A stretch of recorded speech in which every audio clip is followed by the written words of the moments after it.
नमः शिवाय। हर हर महादेव। मित्रों, कैसे हैं आप? चैनल पे नए हैं तो विनम्रता से निवेदन करूंगा कि चैनल को सब्सक्राइब कर लें ताकि हमारे द्वारा बनाई हुई कोई वीडियो सबसे पहले आपको प्राप्त हो। वीडियो में दिखाई जाने वाली जानकारी यदि आपको अच्छी लगे तो लाइक करें, शेयर करें, सब्सक्राइब करें ताकि बाकी भी जो हमारे बंधुजन हैं, जो हमारे सब्सक्राइबर्स नहीं हैं, वो भी वीडियो में दिखाई जाने वाली जानकारी का लाभ उठा सकें। मित्रों, बहुत सारे जब इंटरनेट पे देखते हैं, खोजते हैं इसके बारे में, तो एक बाढ़ सी आई रहती है कि कल की पुराण यहाँ हो गया है, कल की पुराण वहाँ हो गया है। अभी दुनिया जो है वो 2022 में ख़त्म हो जाएगी। पहले एक वीडियो चला था 2026 में ख़त्म हो जाएगी।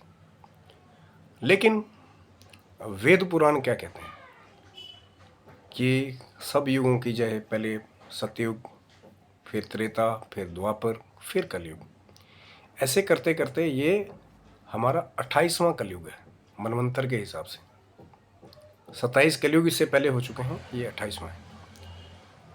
तो बहुत सारी जब इंटरनेट पे आप देखेंगे तो एक बाढ़ आई हुई है कि इस गांव में अभी कल की पुराण हो चुका है, वो सिद्धिवान पुरुष हैं, वो ये हैं, वो हैं। पर कल की पुराण क्या कहता है कल की अवतार के बारे में? क्योंकि मैं बहुत एक तरह से कई बार मन थोड़ा सा अजीब सा दुखित होता है कि जो हमारा पुराण है, जो वेद है, वो कुछ और कह रहा है, लेकिन लोगों ने अपनी ही एक अलग अलग कथाएं गढ़ रखी हैं और लोगों को वही सुना के उनके अंदर एक नई ही चीज़ें पैदा कर रहे हैं।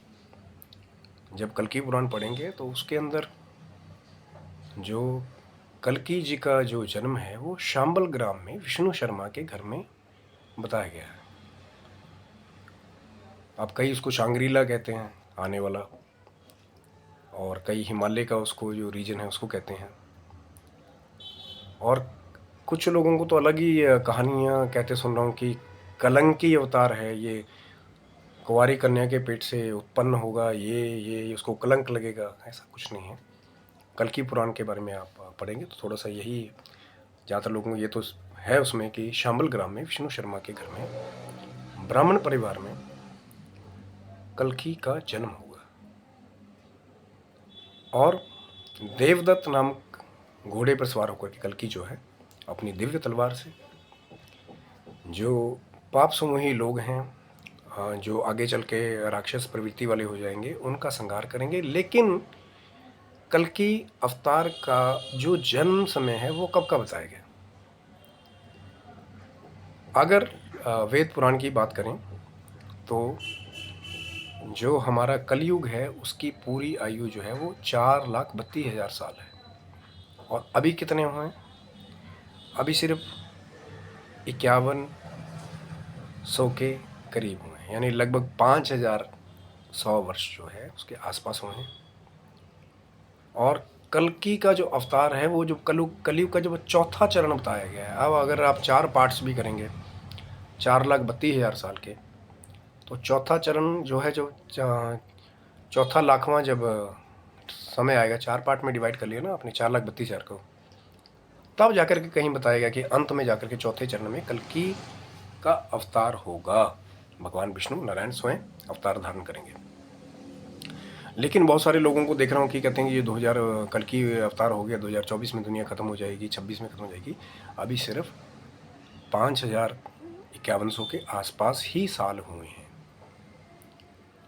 और बहुत सारी चीज़ें हैं कि जो एक्चुअल में पढ़ने वाले हैं, जिनके पास एक्चुअल वो वेदों का ज्ञान है, वो लोग बहुत कम हैं। सुनी सुनाई रटी रटाई बातें कि ये कलंकी अवतार होगा, ये अब दुनिया ख़त्म हो जाएगी, वो तो असली ज्ञान जो है वो बहुत कम मिल रहा है। लेकिन इंटरनेट के ऊपर जो झूठ के तड़के लगा लगा के मनगढ़ंत कहानियाँ बना बना के बहुत सारी चीज़ें बताई जा रही हैं। तो कलयुग की जो पूरी आयु है वो 4,32,000 साल है। चारों युगों में कलयुग सबसे छोटा है, लेकिन इसकी महिमा यही है कि जितना जल्दी आपको कलयुग में प्राप्त हो जाता है उतना ही सतयुग में, त्रेता और द्वापर में नहीं प्राप्त होता था। अब ये आपको डिसाइड करना है कि पुण्य कर्म करने हैं तो जल्दी फल लेना, या पाप कर्म करके जल्दी फिर उसका आपको दुष्प्रभाव देने वाला फल लेना, ये आपके ऊपर। लेकिन मनगढ़ंत कहानियों के पीछे मत जाइए कि कलंकी अवतार है या जल्दी हो या हो चुका है, कई लोग हाथ से चावल उत्पन्न कर रहे हैं या धुआं उत्पन्न कर दे रहे हैं, तो वो कलंकी अवतार है नहीं। तो चौथे चरण में 4,32,000 साल को याद रखिए, जब 4 लाख बीत जाएंगे उसके कुछ समय बाद चौथे चरण में जाकर के जब कलयुग अपने पूरे घोर चरम पे होगा, तो यही कहा गया है कि मलेच्छों के साथ जब कली उनका सरदार होगा तो कल्कि का उनके साथ युद्ध होगा और फिर सबका वो संहार करके फिर से सतयुग की स्थापना करेंगे। तो जरूर पढ़ें अगर मौका लगे कल्कि पुराण के बारे में, और किसी भी मनगढ़ंत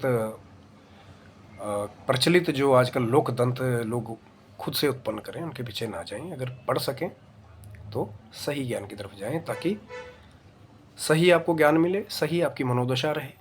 और कहते हैं कि असली ज्ञान वही है जिसको सुन करके मन शांत हो जाए और आपको नया मार्ग खोजने की एक शक्ति मिले। और जिस ज्ञान को सुन करके मन ही व्यतीत हो जाए या कुछ करने का मन ही ना करे, अपने ग्रंथ को बंद करने का दिल करके भैया तो हजम नहीं हो रहा, ग्रंथ बंद कर देते हैं, पूजा पाठ वगैरह कुछ नहीं होगा, तो इसीलिए जो है भ्रम में आकर के लोग फिर अध्यात्म से भी दूर चले जाते हैं। नहीं तो अध्यात्म का ही रोल है कि लोगों को शांत करके उनको जीवन में आगे बढ़ने की राह देना। तो सही का चुनाव करें, ठाकुर जी करें। तब तक आप लोग स्वस्थ रहें, मस्त रहें, आपके परिवार में सभी अच्छे रहें, दीर्घायु हों और अपनी भौतिक और आध्यात्मिक यात्रा की तरफ आप आगे अग्रसर होते रहें। और चैनल को सब्सक्राइब रखिएगा क्योंकि आगे भी हो सकता है कि कल्कि पुराण से रिलेटेड, नारायण जी से रिलेटेड ये जो कलयुग का कई सारी चीज़ें हैं उनको भी लाने की आगे कोशिश करेंगे। तो बने रहिए। हर हर महादेव, जय श्रीमन नारायण।